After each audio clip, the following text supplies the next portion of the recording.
Hey, fourth graders. So today we are doing Unit 2, Day 10, and the two texts that I'm going to read are going to be helping you with the We-Do, where you're going to be diving into Persephone's motivation and Hades' motivation, and the You-Do, where you will be writing a race response about how Demeter feels, along with some other questions.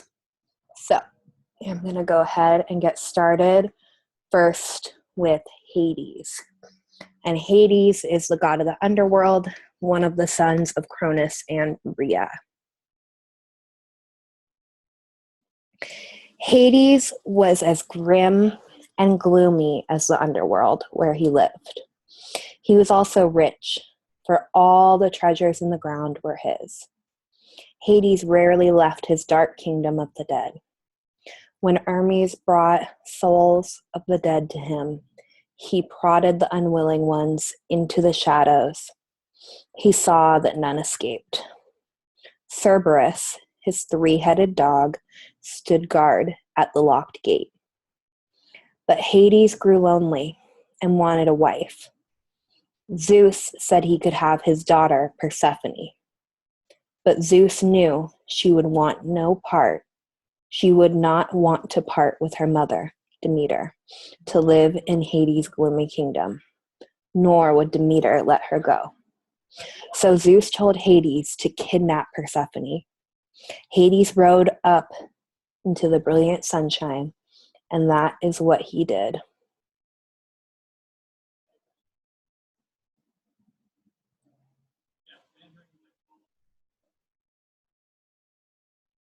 All right, and now we are going to read Persephone.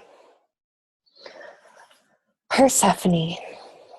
In winter, when ice coats the thin arms of small trees and flowers die for lack of sun, Persephone can be found among the dead. She is their queen. She did not ever mean to be so, but it happened. On the earth, Persephone had been a lovely young maiden. She had loved life, all of it. The quiet deer of the forest, the eagles in the noonday sky, the scent of rain. And Persephone had loved best the flowers. She was herself like a flower, soft and full of grace. She was most at home in a garden. Persephone was a mortal, but her mother, Demeter, was a goddess, the goddess of growing things. It was Demeter who fed the world, and this pleased her. But the true source of Demeter's happiness was her flower daughter, Persephone. It is one of the stories of life that which is most light often attracts that which is most dark. And so it would be for the maiden Persephone. For one day she caught the eye of Hades. Hades, god of the underworld. His brother Zeus ruled the sky, and his brother Poseidon ruled the sea. Hades ruled the dead. It was Hades who decided whether a dead man floated forever in the eternal river of regret or found peace in the garden in the green Elysian fields. Though Zeus had held more power in the universe of gods and men, it was Hades who always made the final call.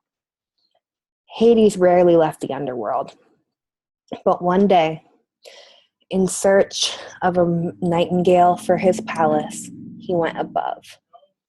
Moving over the land, Hades saw Persephone, walking in her gardens, and the vision of her shook him. It moved him, and he wanted her. Soon after, on a beautiful morning among her flowers, Persephone found herself suddenly drawn toward an exquisite new bloom. As if in a spell, she moved toward the iridescent, beckoning petals. She reached out, and in the moment of contact, the ground opened up beneath her. A massive hand reached up for her long hair, and in one terrible moment, she was gone.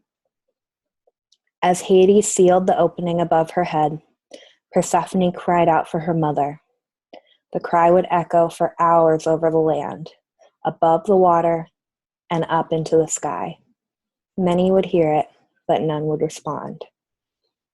Lying at Hades' feet on the cold floor of an iron chariot that carried her, Persephone felt her blood draining away, her heart slowing. Life moved out of her, and death moved in. The underworld is neither as dark as some imagine it to be, nor as grotesque. It is, however, a place where that which is beautiful cannot bring pleasure, and where anything longed for can never be found. Trees grow there, water flows, but nothing matters. As one of the gods, Hades was himself not dead, but until the day he saw Persephone in her gardens, he had nearly forgotten this. Hades was alive. He had feelings, and Persephone stirred them. The god set young Persephone on a throne beside him and announced she was now his wife and queen. Because he was who he was, Hades did not ever consider what Persephone's view of the matter might be. As for the girl, once she understood that she was not dreaming, once she understood she was neither of the living nor of the dead, she did what she had to do. She submitted. Like a wildflower in a wind, Persephone bent herself to Hades' will, did what he asked, accepted what he offered, and became what he needed. Hades wanted a wife, and now he had one. Yet, there was a part of her he would never have, the part left behind in the gardens of the earth and the flowers that grew there. The pallor of Persephone's once blushing skin proved it. She was a queen, but a queen without light. Meanwhile, in the world above, things were unfolding. Demeter had been told by a river nymph what had happened to her daughter, and when Demeter learned that her young daughter had died, such devastation and fury shook the earth and the heavens as they had never been shook before. Demeter's grief was deeper and larger and louder than any mortal's grief could ever be, for she was of the gods, and everything about her was both great and terrible. The only child of Demeter had been taken. Chaos was bound to follow. The goddess streaked a path to Zeus's throne. There, she tore at her hair and howled out in her misery. She begged Zeus to get her daughter back. Only the most powerful god in the universe could overturn the girl's fate. But Zeus refused. He reminded the goddess what she already knew, that no mortal who enters the underworld ever leaves it.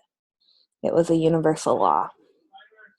And with that answer, Demeter's spirit died. She returned to the earth, and everything began to perish. All green things turned brown and withered. Demeter curled into herself, as the decaying stems of the flowers curled into death, and all living creatures began to starve. Zeus saw this happening and knew he must intervene. He called for Hermes, the messenger of the god, and he instructed Hermes to descend to the underworld with an order to let Persephone go. Hermes was then to return the girl to her mother. Hermes had a notorious reputation as a trickster and would rather have just stolen the girl out from Hades' nose. But he agreed to do as he was told. So swift was Hermes' descended. When he arrived at Hades' throne, he found the dark god and the pale bride sitting in silence. Hades was gazing at Persephone's face, which was now changed. Something new and deeper lay in her countenance. It was the look of experience. Hermes announced Zeus's order and expected Hades to explode, but Hades was surprisingly agreeable. He motioned to Persephone, who then stood, placed her hand in Hermes's, and followed him. Hermes led Persephone out of the underworld. As she ascended, color returned to her face and her eyes shone. Back in her gardens, she let her fingers softly stroke the flowers as she passed by. Flowers, like the girl, coming alive again. Persephone was delivered to her mother, but before Hermes left her, he remembered the critical question Zeus had told him to ask Persephone. Hermes asked the girl if she had eaten anything in the underworld, fully expecting her to say no. The pleasure of food means nothing in the underworld. She would have had no hunger, no need. But to his astonishment, and Demeter's, Persephone answered yes. Hades had offered her a pomegranate. He had told her that the gray in her face worried him. Eat this fruit, Hades told her. Be well. And holding the glistening ruby-red pomegranate in her hands, some part of Persephone that remembered life was awakened.